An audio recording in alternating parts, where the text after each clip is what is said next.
Hey, Seka. Hello, Seka. Rate me. Hello, Seka. Rate me. Hello, Seka. Rate me. I like that guy. I hear you all day long. That's why I hate you so much. You're an idiot.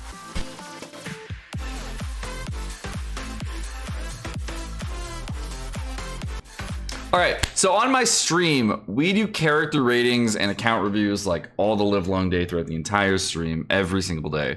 And people are always asking for character reviews, etc. And one of the things that I've noticed is I've noticed a trend over time of what players do. And these 5 mistakes that people make, some of them are very common and very simple and easy to rectify. Some are more advanced and technical and really hamper your progress late game as far as how you feel on your account. The 5 most common mistakes I see players make, ranging from the easiest to make to the ones you may not see. And what I do all the time is I'll go on my stream and I'll go into a random person's box and I'll look at a character and I'll say, okay, let's go check out this dude's character. And the number one thing I see every single time, and this happens way too often, is they don't level their freaking weapon. Okay? I don't understand, but they just don't level their weapon. Okay? No matter what character they're using, no matter what character they ask for, about half the time when I look at a character, they do not level their weapon. The number one stat that affects all your damage, and one of the most important stats in the game, is base attack.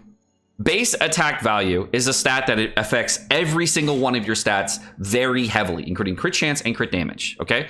All of these stats are affected by base attack. Now, the way base attack works is that base attack is the value that you use in order to improve all your other stats, including attack percentage, including crit damage, including elemental damage, etc. That is the number that actually matters. The attack percentage increase that you see from other things, when people say don't go for attack percentage weapons, that does not matter as much. But base attack is the combination of your character's level and the stats of the weapon. Now, a lot of times people will actually stop at a level 80 of 90 weapon. Now, if you stop at a level 80 weapon on your supporting characters, people ask me, hey, how does your character do so much damage? And what I usually ask in return is, did you level up your weapons? Did you level your talents? Do you have good artifacts? And you usually ask that order. And a lot of people don't pick up that I ask it in that order.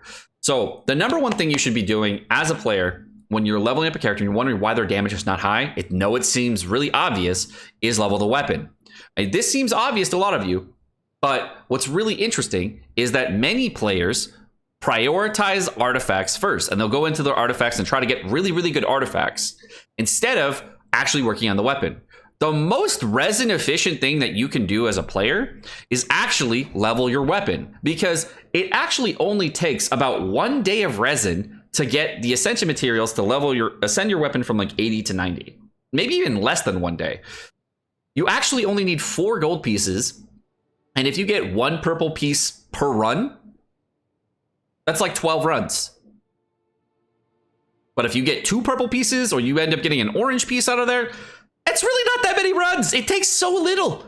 It takes so little resin. So I know resin seems like this valuable resource that you have, but that's the number one thing you should do. It actually takes the least amount of resin out of anything you do.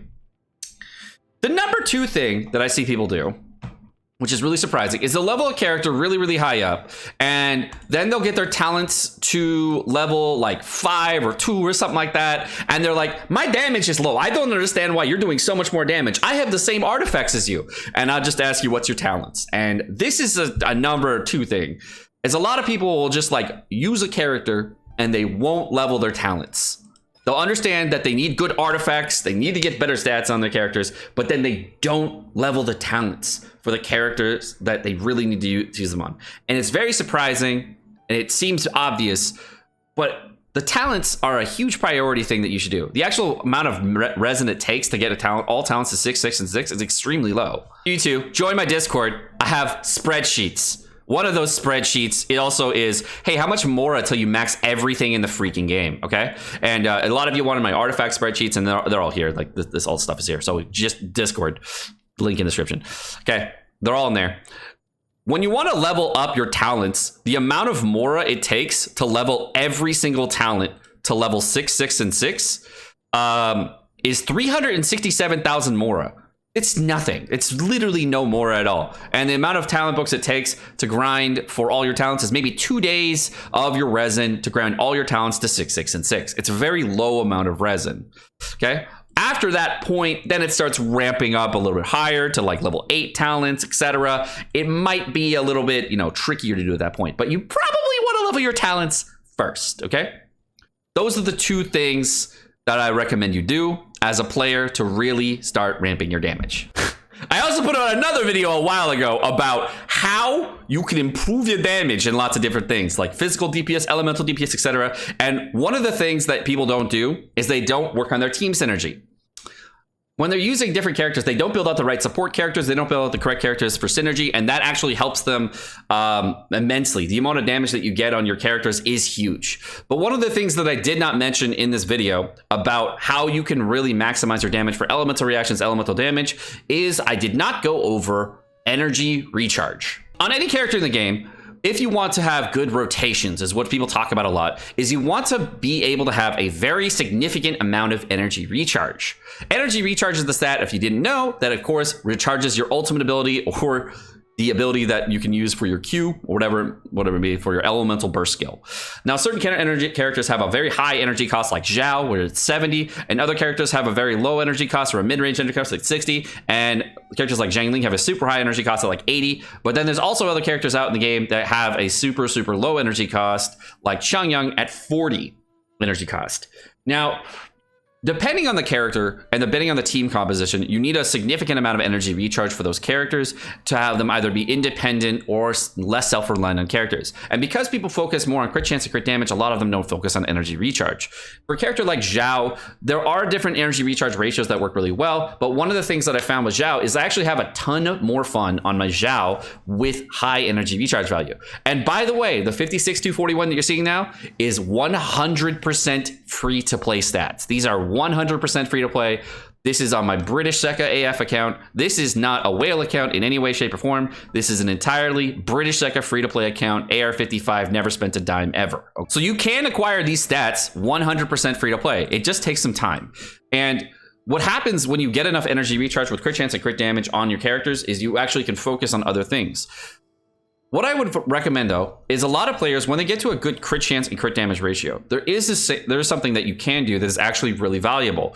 Once your crit damage and crit damage ratio is really where you want it to be, there is a piece in your inventory that actually can give your damage an overall bump. And this would be with an energy recharge stance. Now, there are only a few characters that you can do this on in your overall arsenal, and I do not recommend doing this on every single character. I recommend doing it on certain characters. And the reason energy recharge stands are so valuable is because it actually allows you to use your ultimate more often in quick succession without using the abilities that you need to just constantly feel like you're just holding back on your ultimate and shotgunning your ultimate. So if you ever had that feeling where you're just like holding on your ultimate, you're like, damn, I want to use my ultimate, but I gotta wait for the right moment and just like get the perfect counter, like the full counter time. That's because you don't have enough energy recharge. So if you feel that feeling in your gut where you don't have enough, that's the ratio. Most characters are going to need somewhere between 130% energy recharge to 200% energy recharge. The range is very large, and the reason it's so large is it really depends on the type of character that you'd be using and the other supports you're using.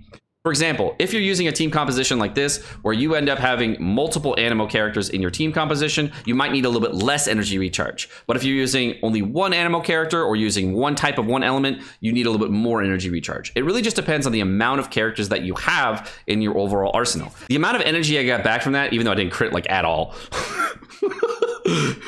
is half my energy bar with no elemental skills used at all for just killing those guys, okay? And because that's the case, if I use elemental skills early on in my rotation, I will always have my ultimate back up. One of the things I recommend a lot of players do is start saving energy recharge stands for extremely late game. This is not for somebody who's mid game, early game. This is for somebody who is going to an AR55 late game. Okay, this is a big pro tip that a lot of people don't do. Most people are going to use attack percentage stands. You're going to really want to focus on those things. You're not going to focus on energy recharge, but start saving as a player your energy recharge stands, so they will help you out in the future. Another thing that I see people doing a lot with their damage is what they do is they'll go into their artifact sets and they will actually focus more on getting the appropriate artifact set instead of actually getting damage on the substats and working on trying to get the correct damage substats. One of the sets I thought was really interesting was the Lava Walker set. And a lot of people are going to have a Lava Walker set lying around in their inventory because they've been farming the Crimson Witch set. They've been farming the Crimson Witch for any of the Pyro DPS that they want to use, and they may not have the right characters, but then they go for the Lava Walker set. And because they go for the Lava Walker set, they're going to be trying to get the best overall damage that they can on the Lava Walker set, but then they start not focusing on the substats of the Lava Walker set unless they get really, really good pieces. If you focus on a set bonus, there are certain set bonuses that you actually do not need as a player. The number one set bonus that you do not need that I see a lot of people go for instead of actually going for the substats is the Gladiator set. The Gladiator set bonus provides an 18% attack bonus to your overall damage for that character. But unfortunately, if you look at how the Gladiator set bonus works versus other set bonuses, the amount of damage that you get out of a Gladiator set bonus is really effective when you have very, very high base attack and very low attack percentage buffs on your overall team. That's when the damage starts boosting up even further for Gladiator. But with a lot of buffs in the game, like Bennett buff, different weapon buffs that transfer, different artifact sets like the Noblesse set, all those types of things start adding up. The amount of attack percentage and damage bump that you get out of using all those in quick succession actually starts depreciating. And that's when the set bonus for like Gladiator starts being less effective. So if you had the choice and you had to use an increase in damage overall, but you had a really poor Gladiator piece, let's say it looks something like this, where you have like 2 crit rolls and a bunch of energy recharge, and like, yeah, it's pretty good.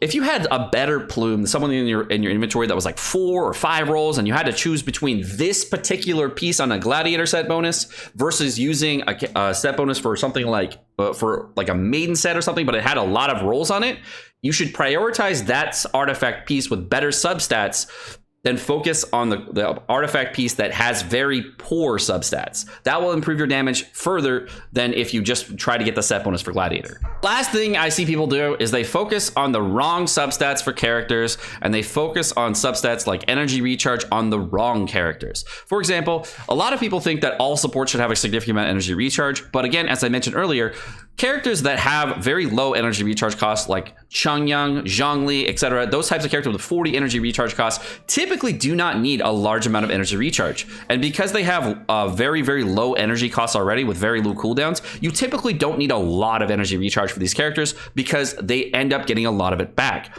And by focusing too hard on energy recharge and getting too much of it, they'll end up getting an energy recharge scans on the wrong character, or they'll probably get they'll get too much energy recharge on those characters. We'll use like sacrificial swords on these types of characters, and that ends up screwing these characters over on the overall damage they can deal.